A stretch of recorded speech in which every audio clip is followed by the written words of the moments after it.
Buenas tardes, hermanos. Vamos a empezar la reunión de hoy y bueno, en primer lugar vamos a presentar la reunión para que tanto la palabra como la alabanza sea de todo guiado por Dios mediante el Espíritu Santo que hay en nuestros corazones y nos pongamos en predisposición a Dios y nos olvidemos de todo el bagaje y todas las maletas que tengamos sobre nuestras espaldas y las pongamos a los pies del Señor en esta tarde. Señor, te damos gracias, te pedimos que tú estés con nosotros hoy, Señor, que nos ilumines, que nos guardes, te pedimos que tú nos guíes y nos des la fortaleza necesaria para caminar día a día contigo y te pedimos que en esta reunión, Señor, tú nos bendigas, tú nos hables, tú nos lleves hacia tus caminos, Señor, la cual es la meta de estar contigo en comunión constante y perpetua, Señor. Y gracias por todo, bendice, Señor, y cuida y dales paz y gracia a todos estos hermanos que nos están escuchando, Señor. Estate tú con ellos, Señor, y guárdalos y dales paz. Y te pedimos que tú estés en cada casa, en cada lugar y en cada pensamiento de tus hijos, Señor. Gracias por todo, en el nombre de tu Hijo Jesús. Amén.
Para ti.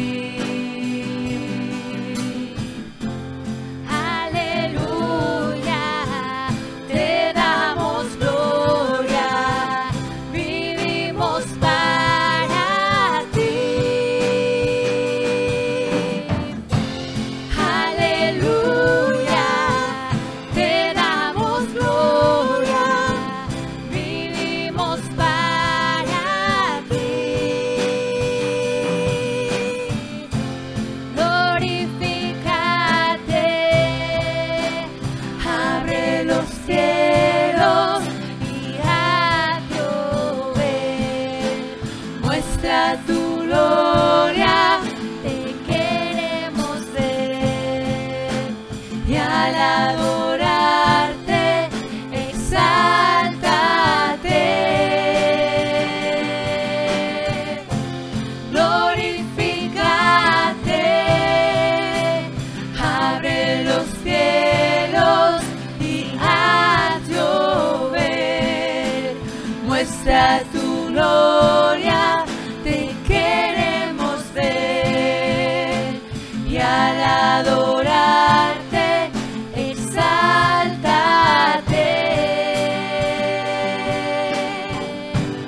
glorifícate,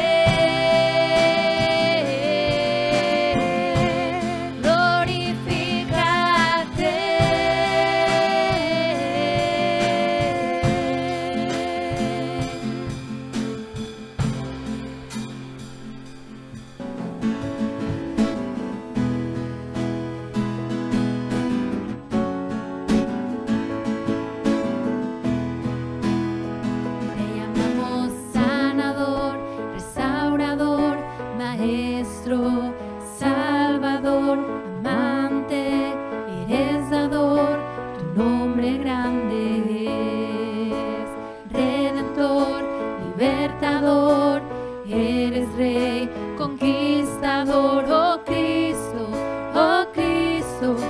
tu nombre grande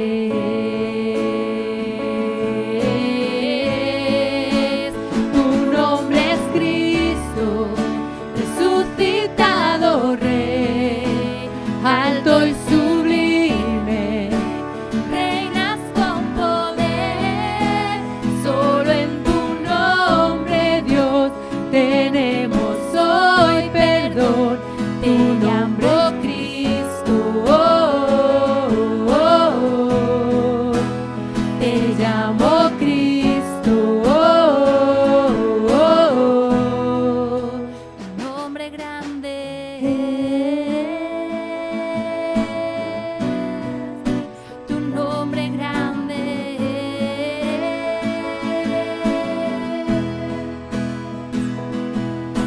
es, sanador, restaurador, maestro, salvador, amante, eres dador, tu nombre grande es, redentor, libertador, eres rey, conquistador, oh Cristo, tu nombre grande es, tu nombre es Cristo, resucitado Rey, alto y sublime, reinas con poder, solo en tu nombre, Dios, tenemos hoy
Pues buenas hermanos, ya estamos aquí para dar pie y comienzo a la palabra del Señor. Y bueno, no obstante, gracias por estar aquí conectados una vez más, porque sin vuestras conexiones todo esto no sería posible y esperemos que se puedan reanudar próximamente los cultos también de los martes y entre semana, tanto en Santa Perpetua como en Travesía, y que los confinamientos y tantas historias que hay que nos impiden vernos, abrazarnos, saludarnos como es debido, pues se quiten y desaparezcan de una vez. Bueno, en primer lugar, el texto que veremos hoy se encuentra en el capítulo de Jueces, en el capítulo 3, versículo del 1 al 11. Y como siempre digo, y esta vez lo intento que sea cierto, no me quiero extender muchísimo, así que solamente analizaremos de este texto las partes que más me han llamado la atención. Y dice así lo siguiente: estas pues son las naciones que dejó el Señor para probar con ellas a Israel, a todos aquellos que no habían conocido de las guerras de Canaán, solamente que para que el linaje de los hijos de Israel conociese la guerra, para que la enseñasen a los que antes no la habían conocido, los 5 príncipes de los filisteos, todos los cananeos, los sidonios, los heveos, que habitaban en la tierra, en el monte Líbano, desde el monte de Baal-Hermón hasta llegar a Hamat, y fueron para probar con ellos a Israel, para saber si obedecerían a los mandamientos del Señor que él había dado a sus padres por manos de Moisés. Y así los hijos de Israel habitaban entre los cananeos, heteos, amorreos, fereceos, heveos y jebuseos, y tomaron de sus hijas por mujeres, y dieron a sus hijas a los hijos de ellos, y sirvieron a sus dioses. Hicieron pues los hijos de Israel lo malo ante los ojos del Señor, y olvidaron al Señor su Dios, y sirvieron a los Baales y a las imágenes de Asera. Y la ira del Señor descendió contra Israel, y los vendió en manos de Cushan-Rishathaim, rey de Mesopotamia. Y sirvieron a los hijos de Israel a Cushan-Rishathaim 8 años. Entonces clamaron a los hijos de Israel al Señor, y el Señor levantó un libertador a los hijos de Israel, y los libró. Esto es a Otoniel, hijo de Cenaz, hermano menor de Caleb. Y el Espíritu del Señor vino sobre él, y juzgó a Israel, y salió a la batalla. Y el Señor entregó en su mano a Cushan-Rishathaim, rey de Siria, y prevaleció su mano contra Cushan-Rishathaim, y reposó en la tierra 40 años, y murió Otoniel, hijo de Cenaz.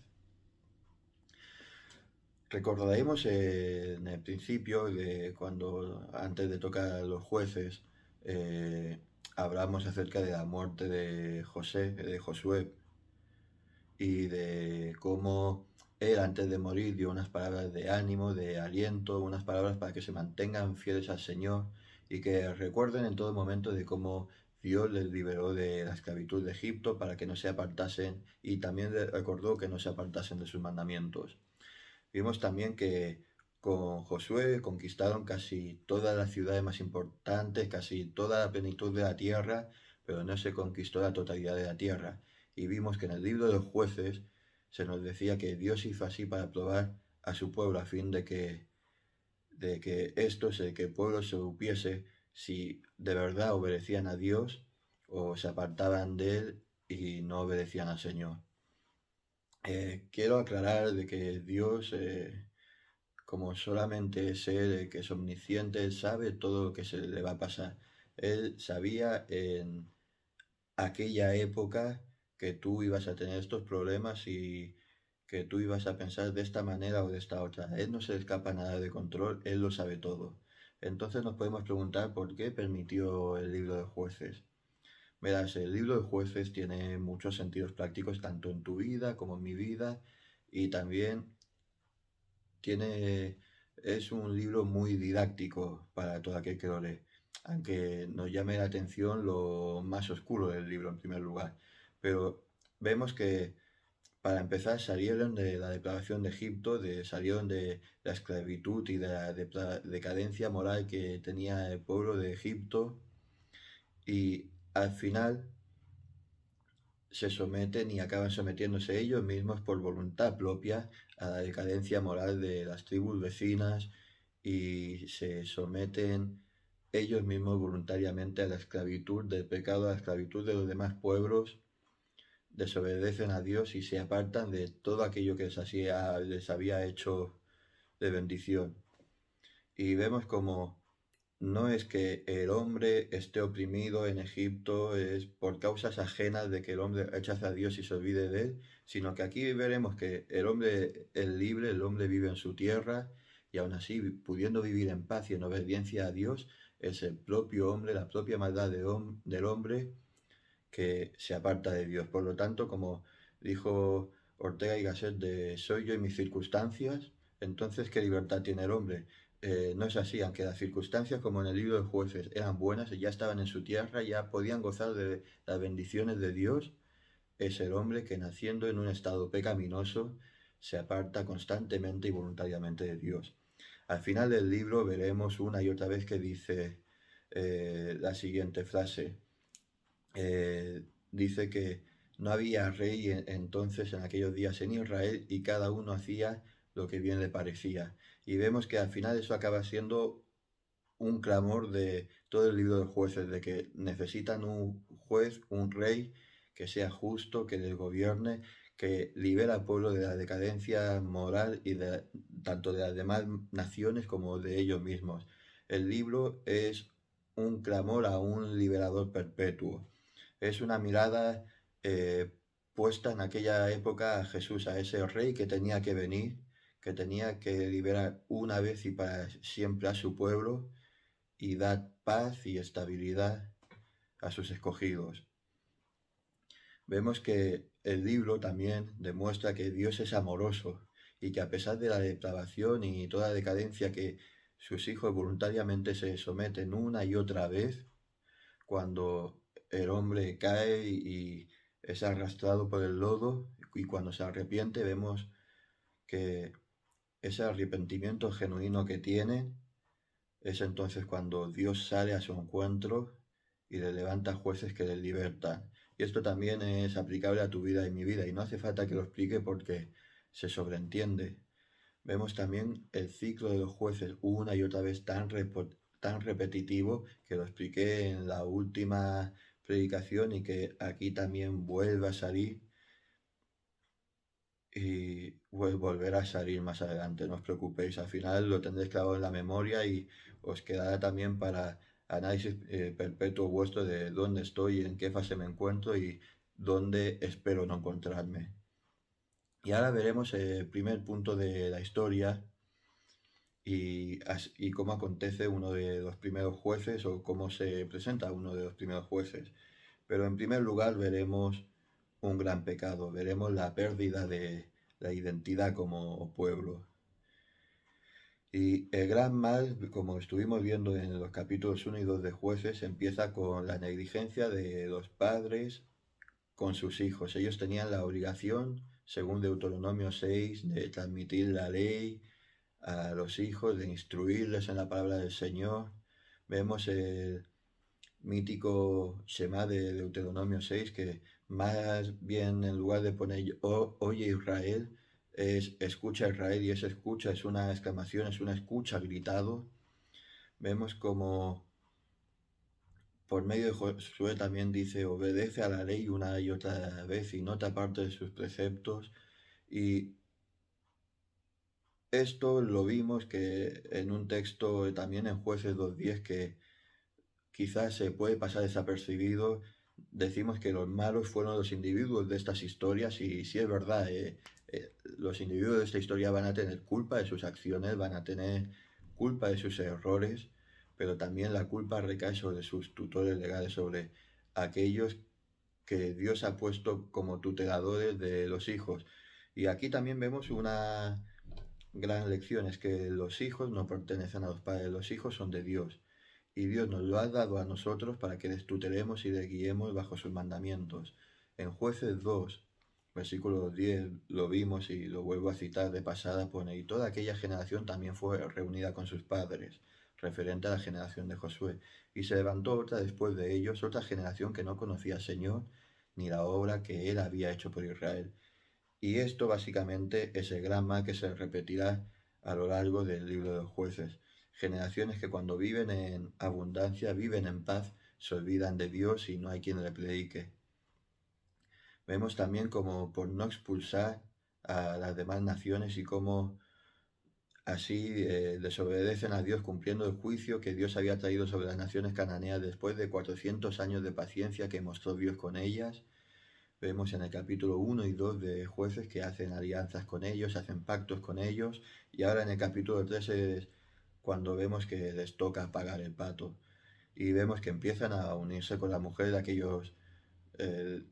aquellas tribus, tanto mujeres como con hombres, porque también dice que entregan a sus hijas, y vemos que todo esto les llevará a donde no se imaginan.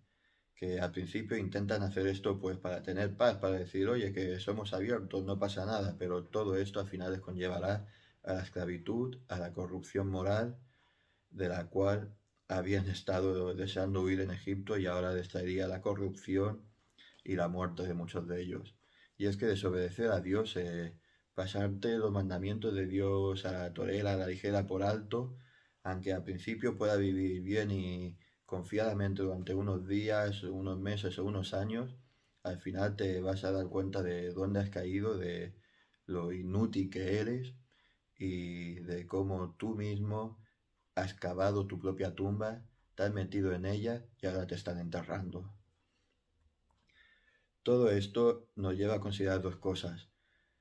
Vemos esta unión y la primera cosa que es imprescindible, que se nos dice aquí en este capítulo 3, es que esta nueva generación tenía que conocer la guerra y la victoria. Y con cada generación de creyentes, para ti y para mí, es vital que conozcamos la guerra y la victoria. Toda generación de creyentes tiene que ser probada, todo creyente tiene que sufrir la prueba y la adversidad. Un creyente, a pesar de todas estas predicaciones bonitas que se escuchan de tanto Maldonado como de tantos otros predicadores de la superfe, de una doctrina completamente errónea de que un hijo de Dios no puede tener pruebas en su vida, que tiene que vivir de victoria en victoria y que si tú no plantas la semilla mediante el diezmo y la ofrenda, el Señor no te va a bendecir y es por eso que eres un desastre y un fracaso con patas. Todo esto va en contra de la Biblia. Jesús dijo, es necesario que a través de pruebas y tribulaciones entréis en el reino de los cielos. Lógicamente, claro que hay periodos en la vida de un cristiano en que uno hay paz y vive cómodamente. Y estos periodos son buenos, pero la prueba es fundamental para nuestra vida, es fundamental para que crezcamos como varones y varonas de Dios. Es importante porque también es como un examen. En un colegio, si uno no hace un examen, no sabe si los conocimientos que tiene los ha absorbido correctamente o no se ha enterado de la lección y tiene que suspender la prueba para repetir otra vez el examen. Y es necesario que el creyente vea en el momento de adversidad dónde se apoya, si se apoya en sus propias fuerzas o se apoya en la cruz, en aquel que venció y resucitó para dar nueva vida. Es importante saber en las pruebas dónde yo estoy poniendo mi fe. Si yo veo una montaña gigantesca y veo una pared súper difícil de escalar, o si lo veo con la mirada celestial y bajo los ojos de Dios, Él es más grande que cualquier montaña. Vemos en las pruebas entonces si uno es fiel a Dios o no es fiel. Y hay una historia que la habré comentado muchas veces, la de un cazador y un joven que se fueron a cazar. Y el joven tenía en la mente por qué un cristiano normalmente pasaba un montón de pruebas y sufrimientos y por qué los hombres naturales, los hombres que no tienen, que viven muertos en delitos y pecados, viven tan bien o tan confiadamente en este mundo. Y él estaba pensando en esto cuando de repente el cazador coge la escopeta, dispara una bandada de aves y estas caen al suelo. Entonces el cazador le dice al joven, joven, corre tras las presas y aquellas que están muertas déjalas. Solamente aquellas que pueden escapar, atrápalas y si es necesario ves con el perro para que morda a aquellas que tú no puedes atrapar. Y así tendremos la cena para hoy. El joven, al finalizar estas palabras, comprendió también por qué los cristianos viven en pruebas. Hay pruebas que son para que crezcamos y también hay pruebas que vienen o dificultades que vienen en nuestra vida que también son para que crezcamos, pero también hay algunas que vienen de parte del enemigo, para probarnos, para intentar destruirnos, para intentar coger nuestras esperanzas en Cristo, echarlas a la basura y hacernos caer como ratas inmundas. Pero es necesario que en todo momento, en lugar de someternos a nuestras fuerzas, miremos hacia la cruz. En la cruz tenemos la victoria asegurada sobre cualquier prueba que venga a nuestras vidas, porque allí tenemos a Cristo que venció al mundo, venció a todas las potestades del mal, venció al pecado que se cernía sobre cada uno de nosotros, condenándonos a la muerte, y mediante la fe en su muerte y resurrección, en la salvación por su sangre, tenemos la victoria, no en nuestras fuerzas, sino en la fuerza de que viene de lo alto. Y en segundo lugar, también nos habla este capítulo 3 sobre las relaciones personales con el mundo y en que no seamos ingenuos, no seamos bobos, tontos, idiotas. Basta ya, no nos tomemos el pelo ni queramos engañarnos y mucho menos engañar a Dios. Y es que la amistad con el mundo no hace al mundo más cristiano, sino totalmente lo contrario. La amistad con el mundo hace al cristiano más mundano. Y esto es así. Y los cristianos que llevemos mucho tiempo en el Señor, tristemente, los que lo hayamos comprobado por nuestras propias pieles, habremos visto que habremos fracasado. Y en lugar de vivir reposadamente, acabaremos viviendo de forma desastrosa.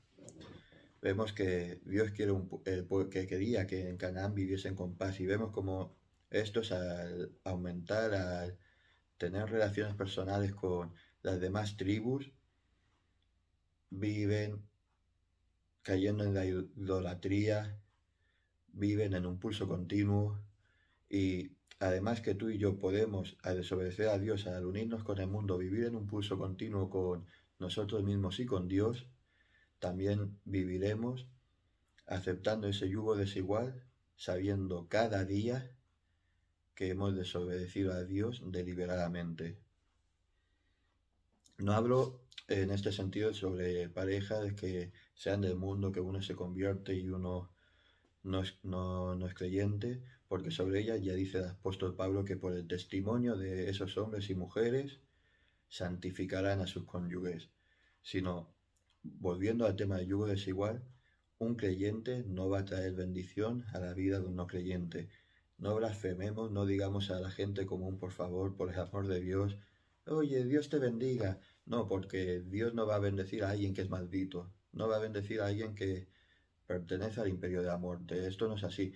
Bendecir en el diccionario significa invocar sobre una persona, un lugar o una cosa la protección de Dios y de su Espíritu Santificador.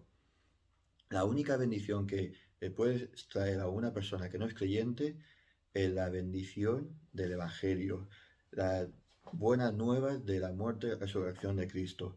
Y si esa persona rechaza esa bendición, que es la única que tú y yo podemos transmitir, estarán bajo maldición. En Juan 3:19 dice, y esta es la condenación, que la luz vino al mundo y los hombres amaron más a las tinieblas que a la luz porque sus obras eran malas. Y es que el hombre natural no va a ser bendecido por mucho que digas Dios te bendiga o por mucho que te relaciones con él. La bendición vendrá cuando él acepte las buenas noticias de la tumba vacía. Y entre los hermanos sigue también siendo una tontería decir Dios te bendiga, porque a nosotros Dios ya nos bendijo con la salvación, Dios ya nos bendijo con el Espíritu Santo. Vemos que solamente en el Antiguo Testamento es cuando se habla de bendición. En todo en el Nuevo Testamento, cuando Pablo saluda a las epístolas a los hermanos, no dice el Señor los bendiga, dice gracia y paz sean a vosotros de Dios el Padre y de nuestro Señor Jesucristo. Los cristianos podemos desear gracia, podemos desear paz, podemos desear a los hermanos que Dios les dé nuevas fuerzas, pero la bendición, si es un hijo de Dios, ya la tiene. No es como en el Antiguo Testamento que la bendición venía a medias o el Espíritu Santo venía, que ahora lo veremos, que viene sobre los jueces para que los jueces cometan la liberación y luego se vuelve. En el Nuevo Testamento el Señor viene sobre los creyentes y mora y somos templos del Espíritu Santo. También pensar otra cosa, si a los de este pasaje vamos a ver que el yugo desigual les fue mal, podemos ver a lo largo de toda la Biblia que el yugo desigual acaba mal. Vemos a lo largo de 6.000 años de historia de la humanidad que el yugo desigual acaba mal. ¿Qué te hace pensar que en tu vida y en mi vida va a ser distinto? Vemos que tal unión no va a llevar a cabo a otra cosa que la idolatría, y la idolatría acaba llevando al pueblo a la esclavitud. ¿Y qué cosa es la idolatría? En el diccionario, un ídolo es una figura o imagen que representa un ser sobrenatural al que se le adora y se rinde culto como si fuese la divinidad misma. Y segundo significa es persona o cosa por la que se siente un amor o admiración excesivos.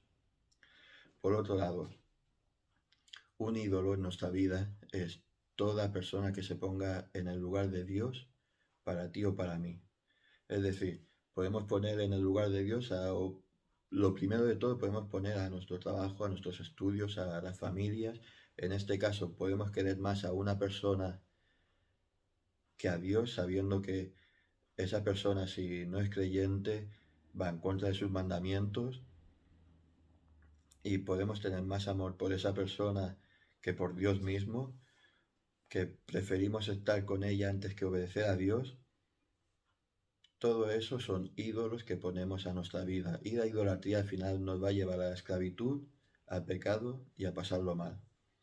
Vemos que la idolatría y la esclavitud es lo que encendió a ira al Señor, y es Dios que amaba a ese pueblo con todas sus fuerzas, ve cómo ese pueblo le da la espalda, cómo ese pueblo se aparta de él, y el pueblo acaba amando más la desobediencia y se aparta. Entonces es cuando Dios se enciende en ira, y del mismo modo que el oro, para ser pulido, tiene que ser refinado y pasado por el fuego, el pueblo ahora tenía que pasar la prueba. Y lo que vemos es que no claman hasta pasados 8 años, y es que vemos la paciencia que tiene el hombre para soportar las penurias. Vemos lo testarudo que es el hombre cuando se aparta de Dios o cuando nos apartamos de Dios. Y solamente después de 8 años, cuando ya llega nuestra intolerancia al dolor, digámoslo así, es cuando empiezan a clamar al Señor. Y es aquí cuando encontramos la salida, cuando encontramos cómo romper con todo aquello que nos ata. Y el primer paso que vemos aquí es que el pueblo clama. Has cometido un pecado, has metido la pata, no hay problema, acércate a Dios que Él te perdona, y del mismo modo te va a dar una salida para tu opresión. Vemos que Dios levanta al primer juez. Los jueces, aunque parecen que estén en orden cronológico, hay muchos de ellos, que ya veremos más adelante, que viven en la misma época. Vemos que no eran jueces de los rulos con el martillo en una corte, no. Los jueces eran, para que nos entendamos, líderes tribales. En este caso se habla de que el primer juez que se levanta era el hermano menor de Caleb. Se dice que era Otoniel ben Cenés, o Otoniel, hijo de Cenés, el que los liberta. No se nos dice cómo fue su hazaña bélica, que en otros jueces sí que los veremos los detalles, pero sabemos que por su mano viene la liberación al pueblo. Se nos dice que los liberó de la mano de los que se oprimían, es decir, rompieron no solo con sus ligaduras, sino que redujeron al polvo a aquello que desató durante 8 años. Y es que tienes algo que ocupe el primer lugar de Dios en tu vida, tienes un pecado que te oprime, extermínalo. Pon a Dios en el lugar que le corresponde. Si es pecado o algo malo, Dios te da la fortaleza mediante su palabra y la oración para dejar el pecado. Si es un yugo desigual, déjalo. Es mejor servir a Dios antes que a ti mismo. si gana al hombre todos los bienes de este mundo, ¿de qué te servirá si te dice, necio, esta noche vengo por tu alma y todo lo que has cosechado, todo lo que tienes, qué? En cambio, ya si tu grado de compromiso, por desgracia, ha sido mayor, estás casado, tienes hijos, ahí ya no te quedará otra que vivir con las consecuencias de haber desobedecido a Dios y sufrirlas y ya está. Vemos que la tierra, una vez que Otoniel los libera, descansa en paz por 40 años. Otoniel, el nombre, significa león de Dios y es característico que Otoniel viene de la tribu de Judá. Y es que después de la liberación de Egipto, después de esa conquista parcial de la tierra, cuando ya tienen su lugar en el mundo y lo único que tienen que hacer es obedecer a Dios y para tener la tierra para ellos, que encima ellos no eran los que conquistaban con espada y escudo, sino que era Dios encima que marchaba delante de ellos y no tendrían por qué tener miedo a sufrir bajas. Pero vemos que el hombre se confía, el hombre se aparta, el hombre cae de nuevo en el pecado y se levanta la oposición y el fracaso, que esto nos puede pasar en tu vida y en mi vida, que después de haber gustado el don de la salvación, nos apartamos, caemos en el pecado, pero aquí vemos como Otoniel, como el león de la tribu de Judá, el león de Dios, sale al encuentro para liberarte una vez más y traernos a la perfecta paz. Vemos también característico el número 40, que simboliza en la Biblia el cambio. Y aquí no me estoy refiriendo a la numerología, que eso es algo que brujería y que la Biblia condena, sino a la gematría, al significado que tienen los números, que tienen animales o tienen en parte de la profecía diversos objetos como el mar, el viento, dentro de la palabra de Dios.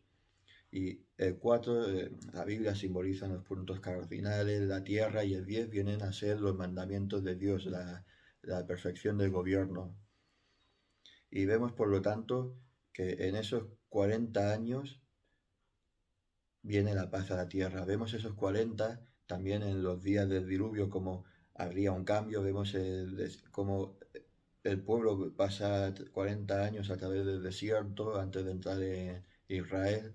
Vemos los 40 días de la tentación de Jesús antes de empezar el ministerio. Vemos los 40 días del ayuno de Elías. Vemos los 40 días también en que si Nínive no cambiaba, vendría la destrucción.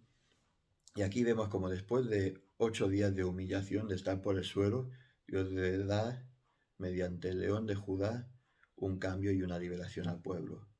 Y este cambio es el mismo que Dios quiere traer a tu vida y en mi vida.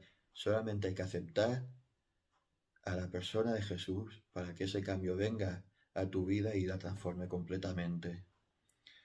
Para acabar, la pregunta que nos queda por hacer es la siguiente. ¿Qué haremos con el cambio que se nos ofrece? ¿Volveremos a la esclavitud de donde hemos salido? ¿O serviremos a Dios y solo le obedeceremos y serviremos a Él? Amén.